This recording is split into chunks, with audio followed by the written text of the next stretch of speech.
যারা নারী মহলে একবারে ঘন্টার পর ঘন্টা কাজ করতে চান এবং নারীকে দমন করার মতন একটা পাগলা ঘোড়ার মতন হতে চান, এই সমস্ত ভাইদের জন্য এমন একটা টিপস আমি আজকে তুলে ধরবো। এই যে আমার হাতে দেখছেন সুপারি, এটা 3টা সুপারি, এরকম 3টা সুপারি নেবেন। এই 3টা সুপারি এবং সুপারি গাছের এরকম সাদা অংশ, এরকম সাদা অংশ, এই যে দেখতে পাচ্ছেন এরকম সাদা অংশ নেবেন।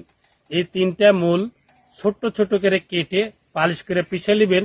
এর সাথে দিবেন 20 গ্রামের মতো লবঙ্গ। এই 20 গ্রাম লবঙ্গ, 3টা মূল, 3টা সুপারি, এটাকে পালিশ করে পিষে একবারে খাঁটি মধু, 1 পোয়া মধুর সাথে মিক্সড করে এটা নিয়মিত 7 দিনে খাইতে হবে আপনাকে। এই 7 দিন যদি আপনি খাইতে পারেন, আপনি পাগলা ঘোড়ার মতন হয়ে যাবেন। এমন কোন নারী নাই যে আপনাকে হার মানাতে পারে।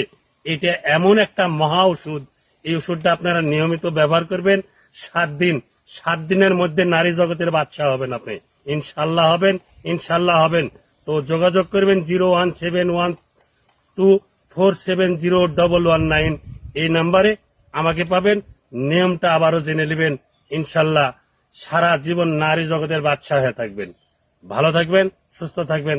আসসালামু আলাইকুম ওয়া রাহমাতুল্লাহি ওয়া বারাকাতুহু।